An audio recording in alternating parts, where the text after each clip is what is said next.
History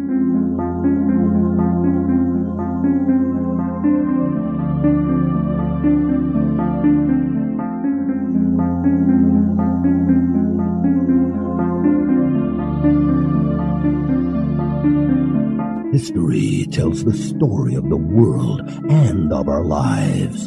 Sometimes that history goes bump in the night.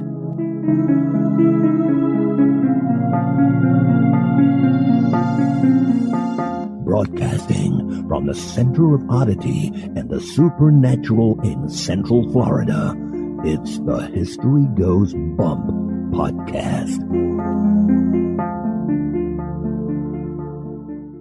Hello, you spooktacular people. Welcome to this 396th episode of the History Goes Bump podcast. Ghost Tours for the Theater of the Mind. I'm your host, Diane. And this is Kelly. Kelly, on this episode, we're going across that big pond right next to us.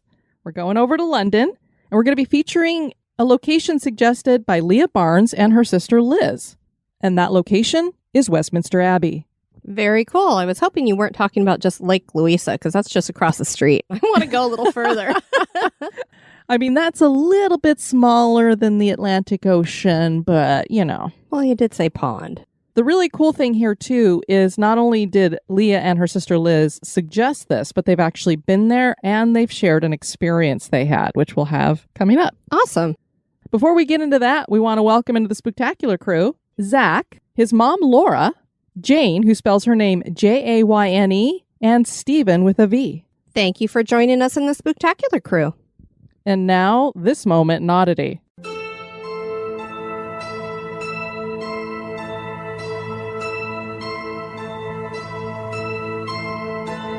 In 2016, archaeologist Sergio Gomez, representing Mexico's National Institute of Anthropology and History, found liquid mercury in 3 chambers of the Feathered Serpent Pyramid. Liquid mercury is a rare find in tombs. When mercury is found in Mesoamerican tombs, it is in the form of cinnabar, which is a powdery red pigment. Mercury in a liquid form would have been rare at this time, as the cinnabar needs to be crushed and heated to a high temperature, and then the vapor collected, which is the liquid mercury. Mercury was found in Egyptian tombs dating to about 1500 BC, and it is believed that the first Chinese emperor, Qin Shi Huangdi, who had the terracotta soldiers built for his tomb, also had rivers of mercury in his tomb. Sergio Gomez believes that the mercury in the tomb in Mexico was there as a representation of the geography of the underworld.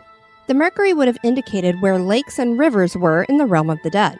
There are some who think that leaders like China's emperor would drink the mercury, thinking that it led to long life or even immortality.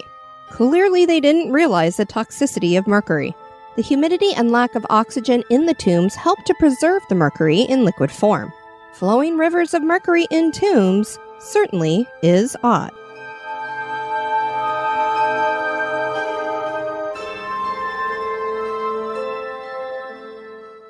This history podcast is haunted. And now, this month in history.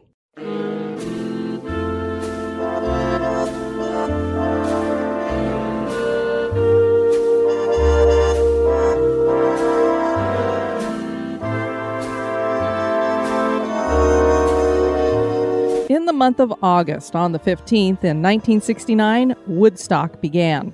Woodstock was a 3-day concert billed as an Aquarian experience, 3 days of peace and music, that was hosted in a field near Max Yasgur's dairy farm at Bethel, New York. The event almost didn't happen, with multiple venue changes as promoters scrambled to find somewhere willing to host the concert. Bad weather turned the field into a giant mud pit.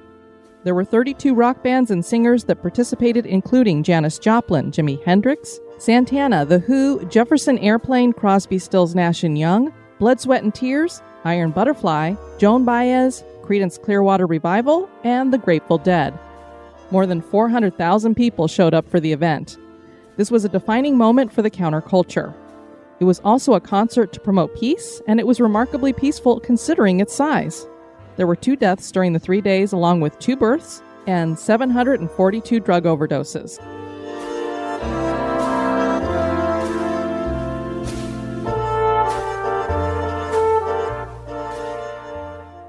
Westminster Abbey is an iconic structure that has stood for hundreds of years. More than 3,300 people are buried here, 17 of which are monarchs. and this location has hosted royal weddings and every coronation since 1066 AD. There are hundreds of memorials, statues, and art pieces inside this once stronghold of the Catholic Church that is now a Protestant and British symbol recognized throughout the world. Not surprisingly, there may be a few ghosts lurking in the shadows. Join us as we share the history and hauntings of Westminster Abbey.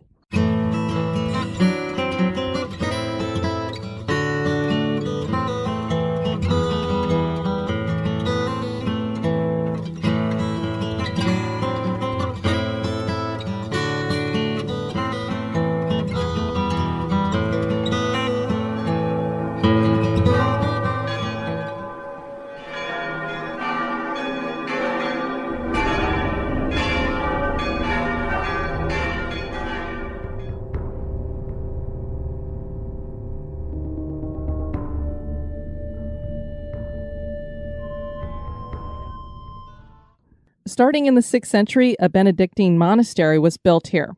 King Sigebert of the East Saxons had just converted to Christianity, and he had it dedicated to St. Peter and consecrated by the first bishop of London, Mellitus, or Mellitus. I'm not exactly sure how he said his name. I can't really ask him. It was a while ago. And Kelly says Mellitus. He was the bishop of London back then. He was actually the first. So there, we got it. A legend claims that St. Peter dedicated his own church himself. He appeared as a cloaked stranger and asked a fisherman to row him across the river.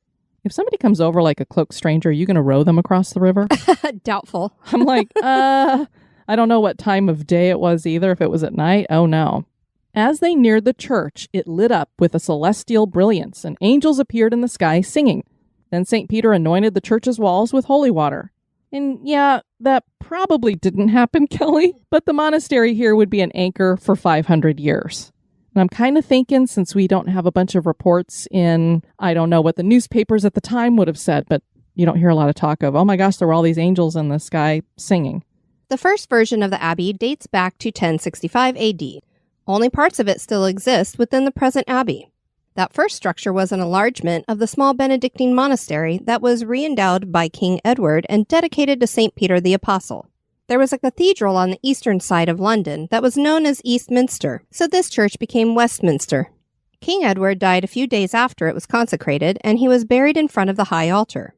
Harold would be crowned king, but that didn't last long as he was defeated by William the Conqueror, and William would be the first monarch to be coronated in Westminster Abbey.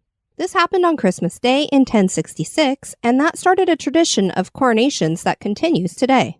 The parts of this original abbey that remain today are the large supporting columns of the undercroft, some of the round arches, and the pyx chamber in the cloisters. The undercroft was where the monks had their quarters. After 200 years, it was decided to rebuild the abbey, and this was undertaken by King Henry III, who wanted Westminster Abbey to represent the Gothic style of architecture. This new church was consecrated on October 13th, 1269. I wonder if it was a Friday. Ooh. The next thing King Henry III did was to move the body of Edward the Confessor into a grander tomb behind the high altar. Over the years, this tomb has been joined by the burial of several medieval kings like Henry III himself, Edward I, Edward III, Richard II, and Henry V. There are many memorials in the abbey made up of 600 monuments and wall tablets. There's something everywhere. If there is something that would get me across that pond that's on my bucket list, this is a location that would do that. Well, one of these days, we gotta go. The ancient coronation chair is still here, which is remarkable considering its age. Can you imagine how many royal butts sat in that chair? Quite a few. I bet they can't do it anymore, though, because, somebody probably sitting and be like, break! And they'd be like, you broke the coronation chair. Actually, this one is pretty plain. If you've seen the coronation of Queen Elizabeth II, much grander looking chair, of course. So they moved up in the world with these things. But back then, it was basically wood. But it's not the only real old item that's still at the Abbey. Britain's oldest door, that's Britain, the country's oldest door, is here in the Abbey, in the passage leading to the chapter house, and dates to 1050 AD. And I've read that the actual tree that it came from, they dated it, archaeologists did, and the tree was probably felled sometime in the 1030s. Wow. So that's how old the wood is on this door. That's amazing. And I don't know why this tree was felled and then they just kind of kept it around for 15 years and then made a door out of it. I'm not sure how that works, but It was one of the things that King Henry III retained in the rebuild, and scientists who've studied the door believe it came from a tree that grew in eastern England, maybe from Essex. The door is constructed in a unique way, not typical of the medieval period, with 5 vertical oak planks held together with 3 horizontal battens and iron straps in a flush manner. It is thought that it was originally 9 feet high, but has been cut down to 6.5 feet, and the rounded arch at the top was removed. There is still cowhide that is part of the door, and an old legend, Kelly, claimed that it was human skin that had been flayed from someone robbing the church, and it was nailed to the door. Oh my. King Henry VII was the first of the Tudors, and he added the Lady Chapel to the Abbey, which is a magnificent space. For people who don't know, many cathedrals have a Lady Chapel dedicated to the Virgin Mary. The most spectacular part of this space is the ceiling. This is described as fan vaulting, and we've never seen anything like it, but it really does look like lace fans that have been carved coming out of the ceiling. The floor is black and white checkered with carved wooden seats lining the walls. Banners of the current Knight's Grand Cross line the walls above the chairs. There's lots of stained glass in here too, with the Battle of Britain memorial window along with other themed windows. Speaking of the stained glass, there had once been many medieval pieces in the Abbey, but little of that remains. A few can be seen in the Queen's Diamond Jubilee galleries. The King's tomb is here and was designed by Italian sculptor Pietro Torrigiano, who crowned the tomb with gilt bronze effigies of the king and his wife. It always creeps me out when they put people's bodies on top of the tombs like that, these effigies that are carved out of them. Right. The tomb is encircled by a bronze screen made by Thomas Dukeman. The chapel was consecrated on February 19th, 1516. There are 15 kings and queens buried in here as well, including Mary, Queen of Scots, Elizabeth I, and from the Stuart line, William and Mary and Queen Anne. In 1540, King Henry VIII dissolved the Catholic hold on the Abbey. As everybody recalls, he got into that big fight with the Catholic Church. He wanted to make the Church of England the set church. So he grabs the Abbey, he sets up a bishop, and the first of those would be Thomas Thirlby. Westminster Abbey was made a cathedral by an Act of Parliament in 1550, and Queen Elizabeth I refounded the church as a collegiate church, which is a Church of England outside of the jurisdiction of the diocese and under the direction of the monarch. So this is basically King Henry VIII made himself the head of the Church of England. So Queen Elizabeth is the head of the Church of England here too. The Westminster School is here as well. And speaking of Elizabeth I, her tomb is creepy as hell, Kelly. It has her likeness carved into the marble that makes it look as though she's lying down on her tomb with her eyes open. Oh. And then she has a bejeweled crown on her head. I don't know, it looked kind of creepy to me. Well, yeah, I would definitely want the likeness with the eyes closed, I think. Mm-hmm. It makes you wonder, where did they start doing this? Maybe that's something that we can research and look into when they started putting these effigies on top of the tombs, because it's very similar to what the Egyptians did for the pharaohs with the sarcophagus, because the sarcophagus was supposed to represent the pharaoh. That's true. So it makes me wonder if that's kind of where they got their idea from. Sounds like a rabbit hole we need to go down. I know.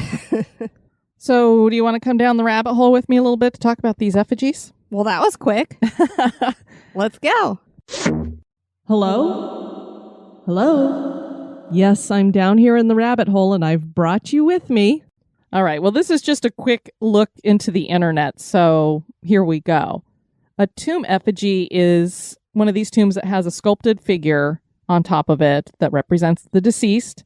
They were developed in Western Europe in the Middle Ages, so that's when it started, was in the Middle Ages. Oh. Went up through the Renaissance period, and then it was supposed to make them look like they were in this eternal state of repose, like they were, just sleeping. I know there's a couple in the Abbey where their hands are kind of pointing up towards the sky, as if they're in prayer. Some have their hands just laying on their chests, crossed across their chests, laying at their sides. Usually a husband and wife would be depicted lying side by side.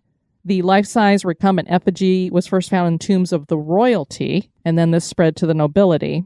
And there were even some that were called cadaver monuments, and they kind of were supposed to look like a decomposing corpse. Oh, lovely. I'm like, okay, that wouldn't be real nice to put on top of somebody's tomb. And I would think that if you're in repose, your eyes would be closed. Yeah, and maybe her eyes are closed, but it looked to me like they were open. I just saw a side picture, so I don't know for sure. I didn't see an overhead. But some of these other ones that I'm looking at, their eyes do look like they're closed, like they're sleeping. Effigies with eyes open certainly are odd. Yes. And of course, some of the best known examples are in Westminster Abbey. And then digging a little bit deeper, Kelly, since we're talking about effigies, there were funeral effigies that were made from wood, cloth, and wax. And they were supposed to look like whoever the monarch was of the time. And they were meant to serve as a double to the king and represent immortality, divine kingship. This whatever wax wood thing would be dressed in the royal regalia and waited upon as if it were alive. Oh, my word. And then the monarch's physical remains would remain hidden in the coffin. Okay, that is very unusual. Then after the coronation of the new king, so I guess this would be happening as they were like, okay, this king's dead, we're coronating the new king, so the waxwood effigy is hanging out there while they're doing this. Then it would be stored away. The Museum of Westminster Abbey has a collection of English royal wax effigies, going all the way back to Edward III of England, who died in 1377. Wow. Those must be in some really good condition, I'm sure. That is pretty incredible. Yeah, I thought that was pretty interesting. The two western towers were designed by Nicholas Hawksmoor and built between 1722 and 1745 out of Portland stone in the Gothic Revival style. An earthquake in 1750 damaged one of the piers on the north side of the abbey and crushed several houses. And the abbey suffered damage during the Blitz on November 15, 1940. There was also damage by some bombs in 1941. Notable things connected to the abbey in our lifetimes are the wedding of Prince Andrew and Fergie in 1986, the funeral of Princess Diana in 1997, Prince William and Kate Middleton were married in the abbey in 2011, and Pope Benedict XVI was the first pope to set foot in the abbey, and he did that in 2010. There are 10 change-ringing bells that were cast in 1971 by the Whitechapel Bell Foundry. But the first bells that were here were installed in the mid-1200s. King Henry III ordered that a bell be made for the abbey bigger than any bell that had been made before, and this was joined by a small bell that was in tune with the great bell. By 1255, there were 5 bells in use. Eventually, there would be 6 bells, and that number would remain constant until the 20th century. A bell from 1310 is on display in the Jubilee Gallery. The bells are rung during coronations, major church festivals, saints' days, royal and abbey anniversaries, civic events, special occasions, and chime daily prior to evening service. The tenor bell is tolled upon the death of a member of the royal family. The Westminster Abbey Company of Ringers are responsible for ringing the bells. When the bells ring out in peal form, there are 5,000 changes without a break.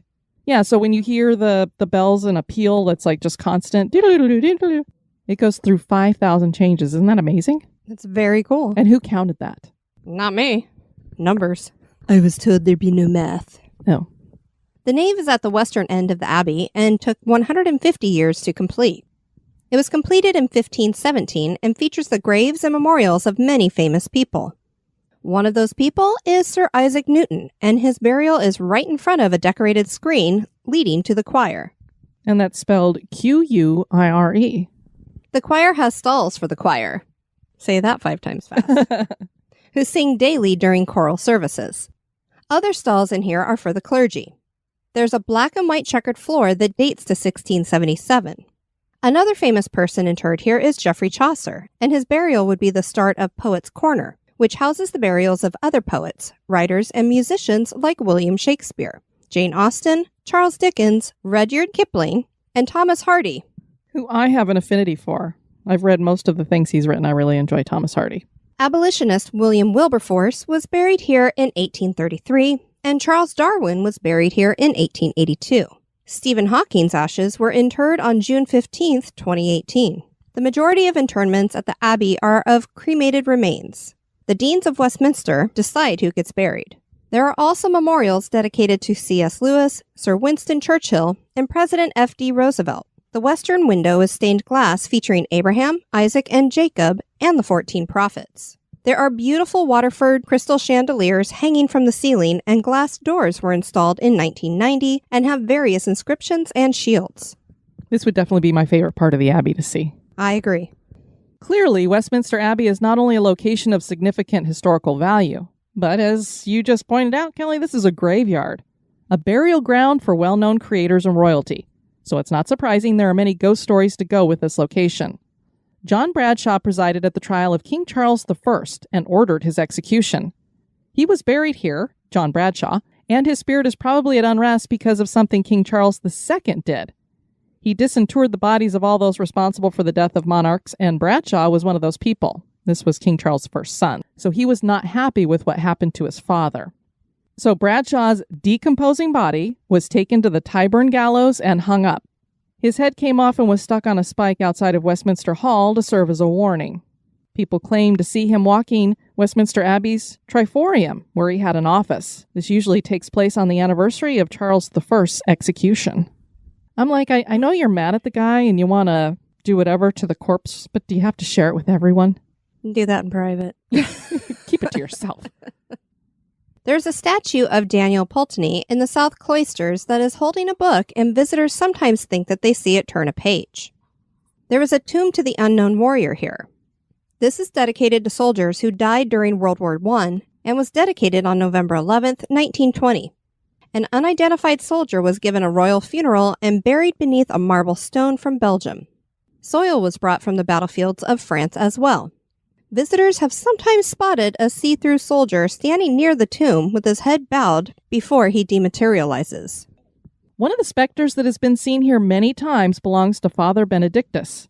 He was a monk, and even though he is now a spirit, many people think he is still alive because he appears very solid and carries on conversations. Many times he's seen floating off the ground, and that is for a good reason. Over time, the floor of the abbey has been lowered, so Father Benedictus is walking on where the floor had originally been. He usually appears in the evenings around 5 or 6, just in time for dinner. One of the first recorded interactions with the monk came in 1900, and the story goes that a group of visitors saw him and watched him for 25 minutes before he backed into a wall and disappeared into the fabric there. I have a feeling they thought they were just looking at a real monk until he disappeared. I would imagine so.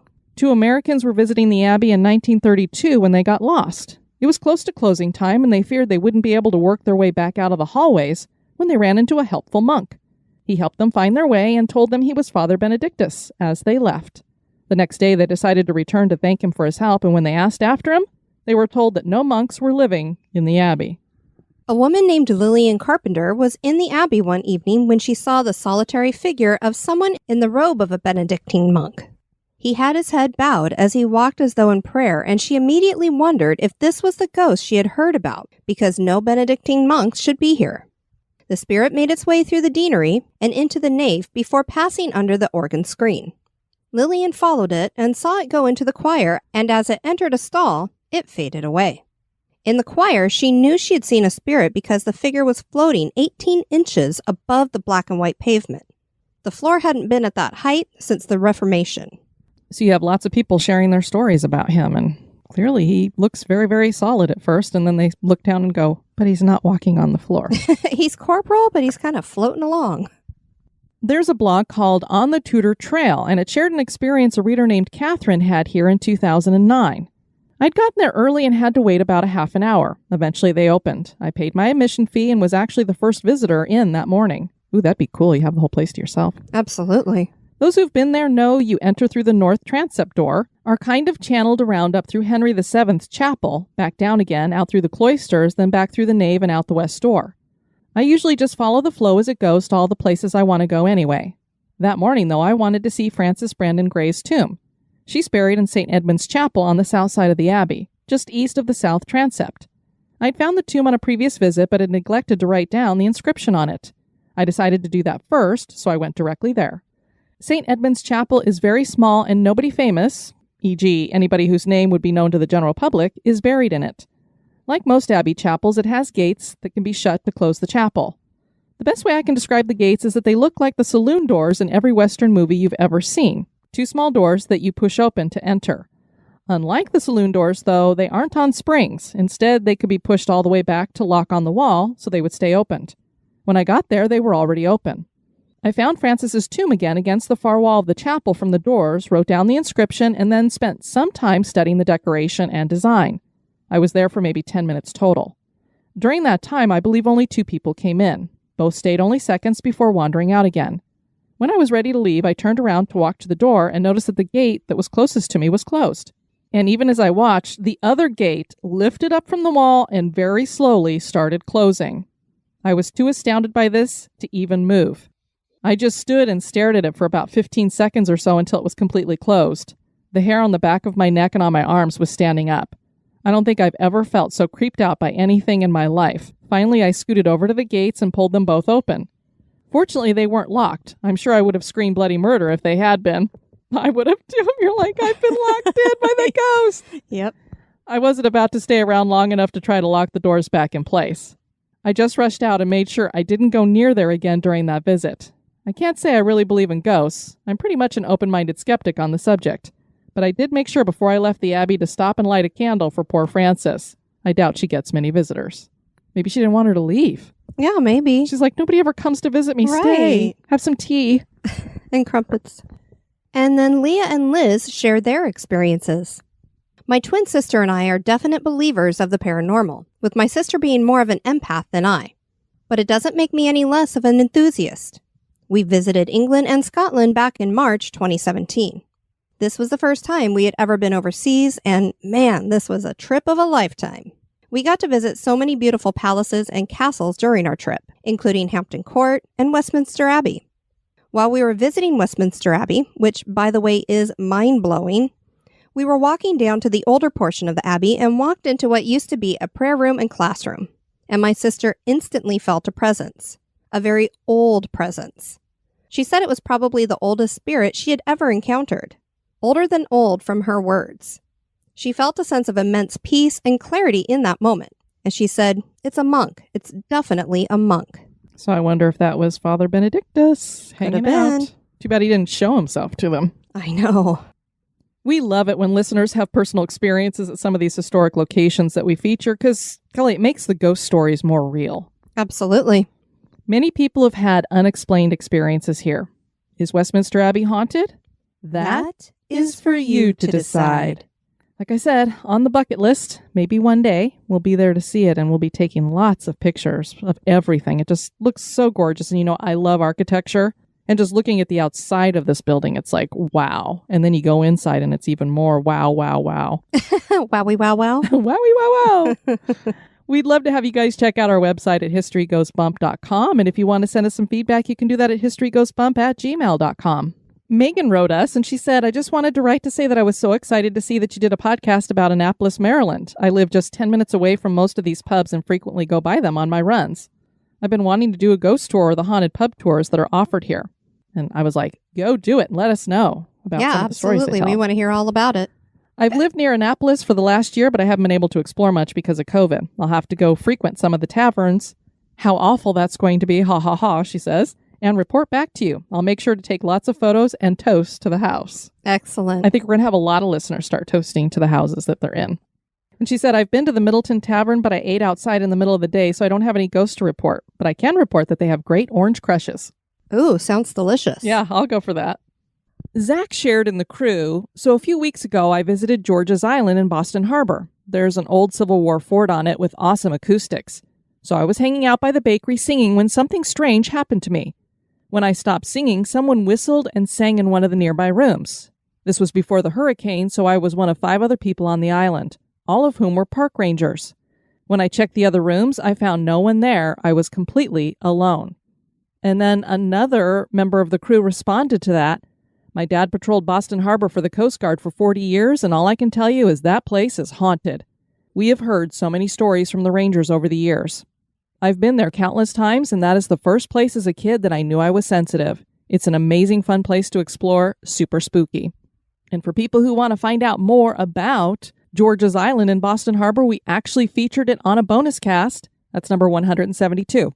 So when you become a supporter at the $5 level and above, you get all of the bonus episodes, and there's a lot there for you. Thanks for sharing that in the crew, guys.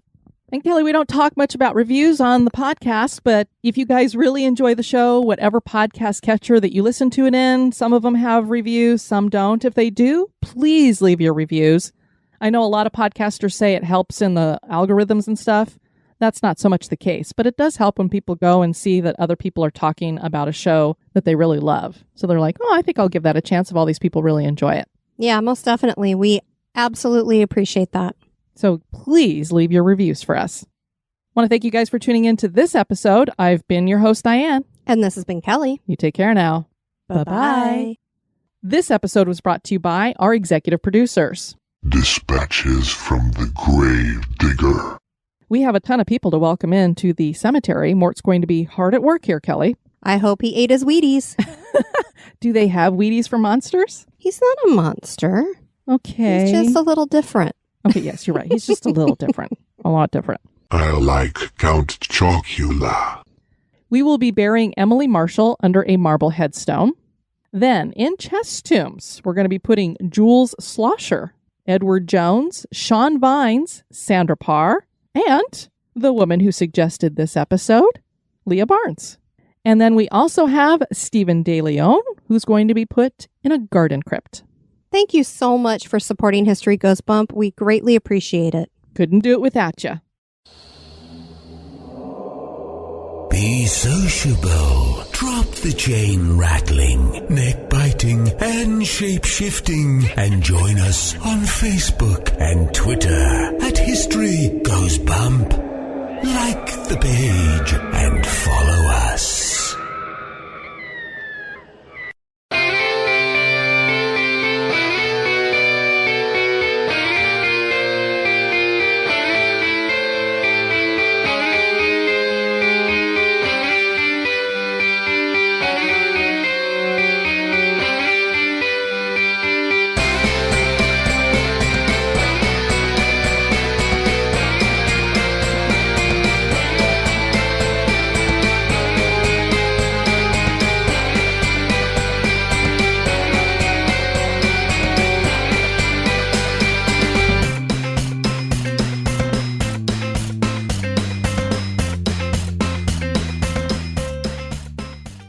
How are you feeling, babe? A little crispy?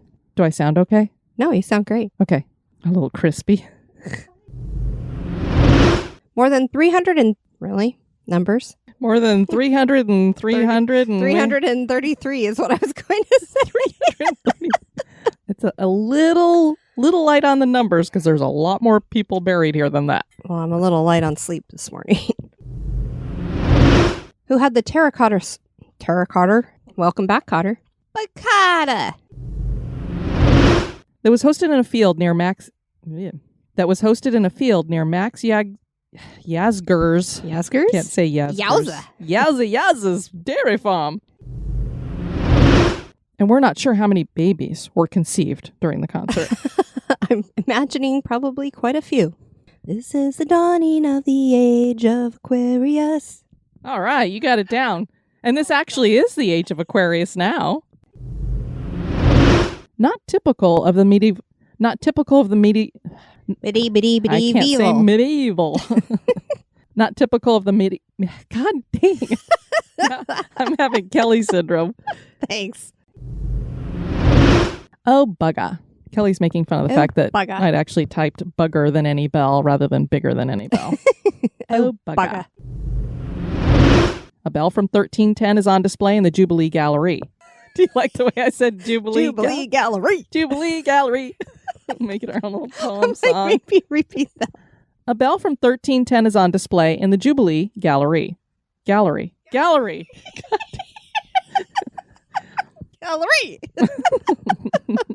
I'm just tickled. Who the hell put Jubilee and Gallery together? I'm just, the author, the writer of the script. Clearly, Westminster Abbey is not only a location. It's a location. It's a location. Yeah. Like a libation? You go over and Have lick a libation things. at the location? No, location, lick. You go in there and you lick a lot. Ew. Lick an effigy. Ew. I just had this vision now. I've been to St. Peter's Basilica, and there is St. Peter is done in bronze, I think, sitting on a chair, and his feet are bare, or they're in sandals or something. And so many people have gone by and rubbed his feet for... Ew. Don't lick them. Not out of luck, but, to honor him or whatever. You can't see his toes anymore because they've literally smoothed out the foot. Oh, my goodness. Can you imagine people doing that with their tongues? No. Anyway, I love the pregnant pauses that we have that people don't know about because Kiwi is going on and on and on. And it's like, can you be quiet? He wants to be in the room recording. You need to take a breath. I'm going to scream.